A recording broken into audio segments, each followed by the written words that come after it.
What up, guys? This is the first album review I've done in a few months, and this is like, I had a poll and it was unanimous, so we're reviewing this, and this is the third time I'm reviewing an album of this band, and that is Nickelback, Here and Now. I reviewed the previous two albums, their breakthrough, All the Right Reasons, their breakthrough album, All the Right Reasons, and my personal favorite of theirs, Dark Horse, favorite. And I thought, how are they gonna succeed how are they gonna follow up Dark Horse? Well, they released this. I mean, Chad still has the same haircut as he did on the previous album, which is his best haircut, by the way. So, this album, in my opinion, it would make a good 7-song EP instead of the 11-track album we actually have. Probably because there's quite a few. There are 7 songs I really enjoy and 4 I can't stand. Let's start this album off. Let's start the review off. The track listing. So the first song is This Means War. Okay, it's alright. I mean, it's a good song, but it's not really an opening track. I mean, it's heavy and all. With that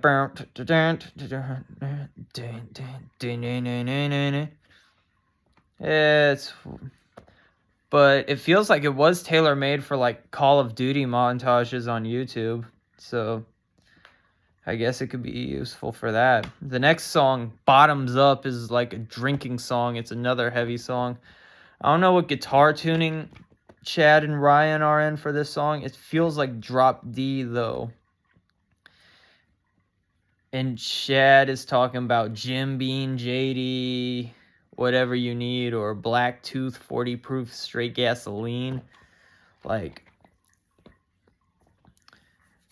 yeah, that's some. He's talking about, you can't handle all of us, so get your behind. I mean, I will say this much about This Means War and Bottoms Up. They have some really good guitar solos as well. A lot of the songs on this album have good guitar solos. Next is track 3 is the hit power ballad When We Stand Together. It opens with that. In fact, I was actually gonna open the video of a clip of me playing the song on the drums, because it's the intro to it. But then I realized that my electric drum kit sounds neutered through an amp, so I'm not doing that. But Chad has meaningful lyrics about world hunger and the war that was going on at the time, and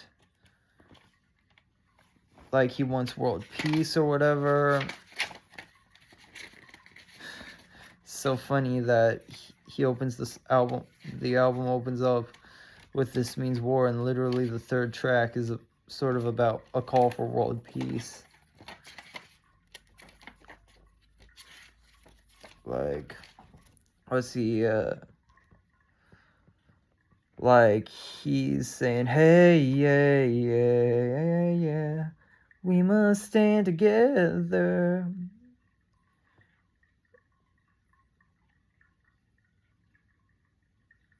And he's saying that they, I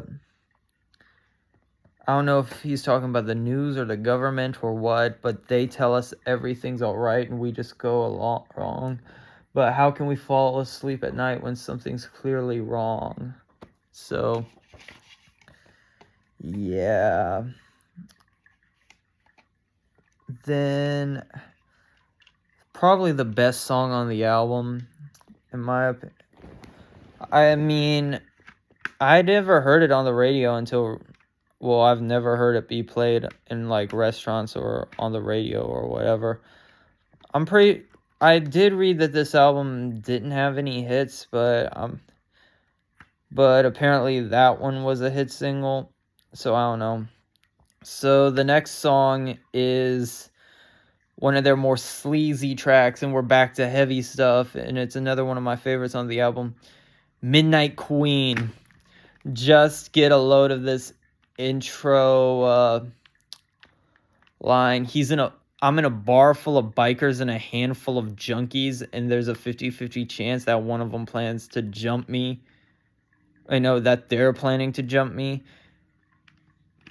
That's some bars right there.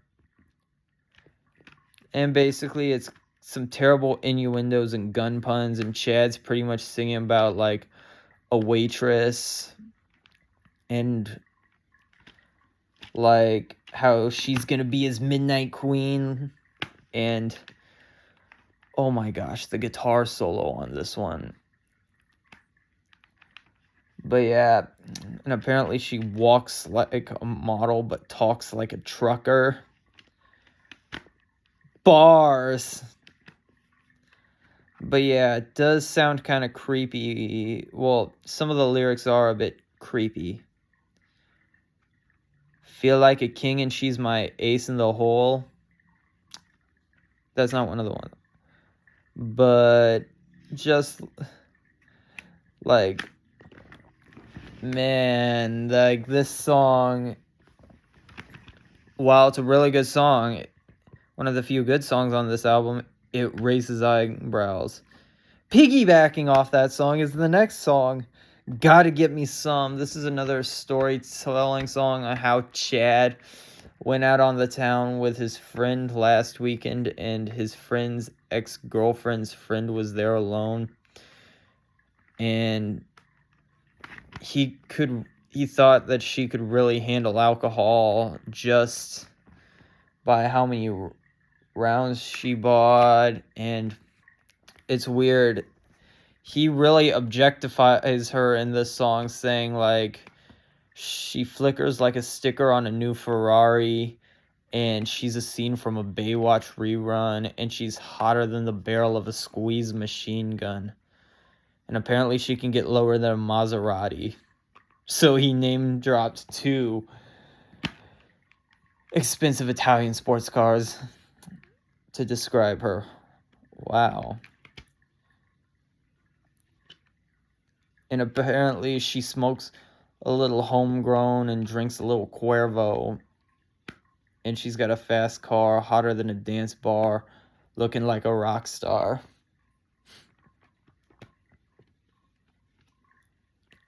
But yeah. This song, Gotta Get Me Some, is so cheesy though. But it's a really good quality track. I applaud it. But gotta get me some. And the guitar solo is mwah.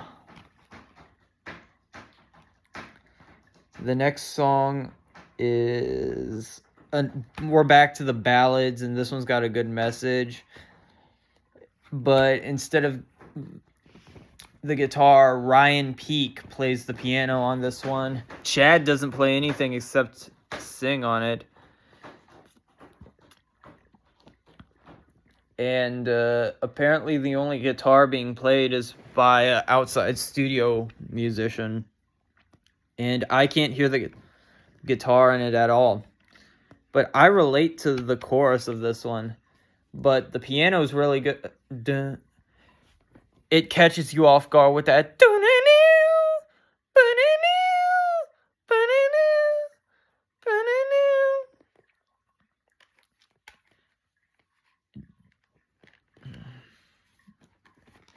But yeah, sometimes I just be thinking about that chorus and how I'm also begging for that same thing.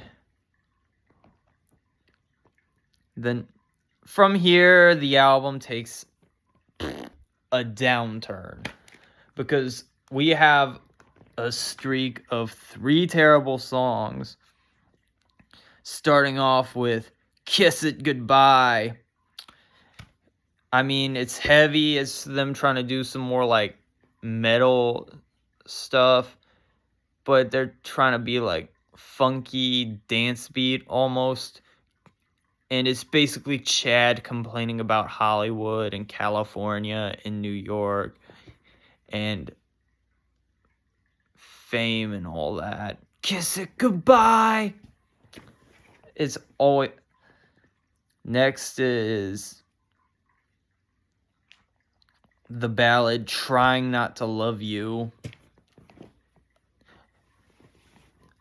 I mean, it's got acoustic guitar and it's got an electric guitar doing that. And apparently this song was released as a single as well. I don't see why. It's terrible. Trying not to love you makes me want you more, or some BS like that. No thank you. And then the extremely and the next song is the terrible and extremely annoying Holding On to Heaven. Like, all three of these songs I don't listen to at all, so I can't tell you. I mean, I listened to them today just for this review, but it's basically, it opens with this annoying like vocals of Chad saying, "If tomorrow never comes," then over and over. And the music is no picnic either. But yeah, then we finally made it to track 10. Wait, no. Yeah. Everything I Want to Do. I'm thinking, yes, finally a good song. One of the best songs on here. It picks you back up after that 3-song slump, and those guitars, man.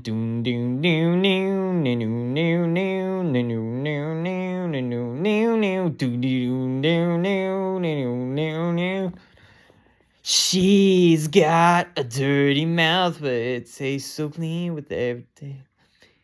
But yeah, this song is really heavy. And it's like, she delivers every dirty thought. My baby, she's up to everything I want to do. And shit, I can tell you where it's mad. She could draw a map. And he's talking about how she's a more than fortunate form of torturing, and she's always threatening to be the death of him. And there's like a breakdown. What you, and the song gets faster. Do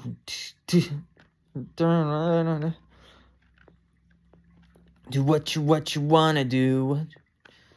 The guitar solo on here is top notch, and it's another really good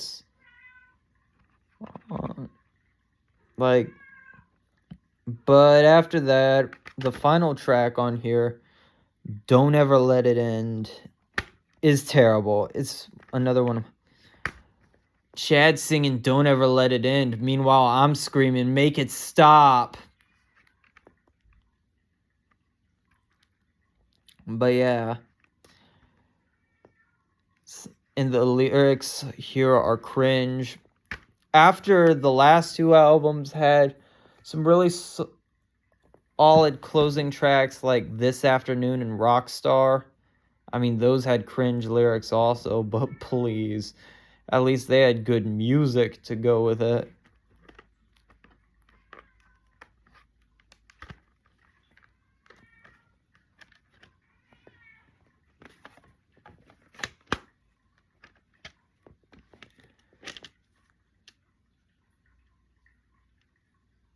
Yeah. But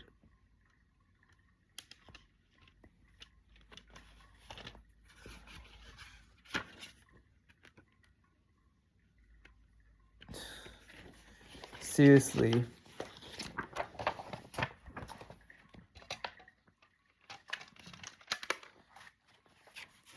Seriously. Chad's telling this girl how he's got 2 tickets to the game. And it'd be great if he could take her to it this Sunday. And he'll walk her home when the whole thing's done. And if she's there, he don't care which team won. Yeah, and it talks about like a coffee shop. And he's talking about how they pretend they're not in love and they're just good friends. And he's tired of pretending and he doesn't want it to end. And apparently she feels this. He knows she feels the same way because she told him drunk on her birthday. Like, what? Like, what kind of lyrics are these?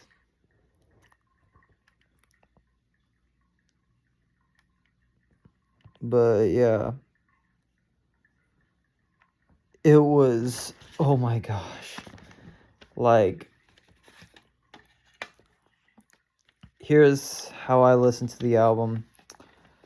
I listened to the first 6 songs. I skip Kiss It Goodbye, Trying Not to Love You, Holding On to Evan. I listen to Everything I Want to Do, and then I turn off the CD. It ends with Everything I Want to Do.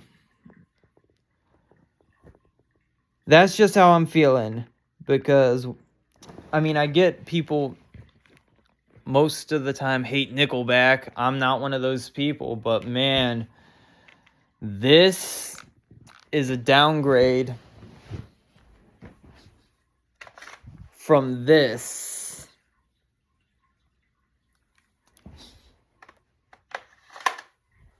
Wait.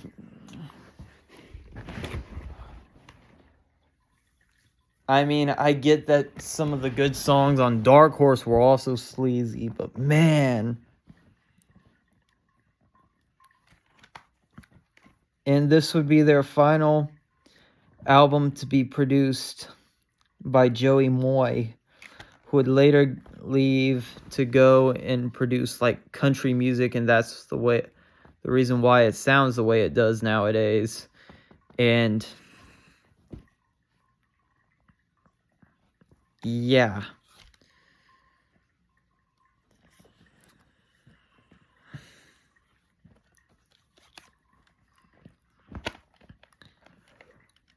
When I bought this, I was really excited for it, but man, it's definitely a downgrade. I haven't listened to No Fixed Address, Feed the Machine, or Get Rolling in their entirety because I don't have those on CD. I don't even have their first CD, Curb, yet. But I do have The State, Silver Side Up, The Long Road, All the Right Reasons, Dark Horse, and this one. I've reviewed the latter two, being All the Right Reasons and Dark Horse. I might review the previous CDs I have soon. But yeah, this has been JJFFA signing off. Please like, comment, share, and subscribe, and we'll see you in the next video.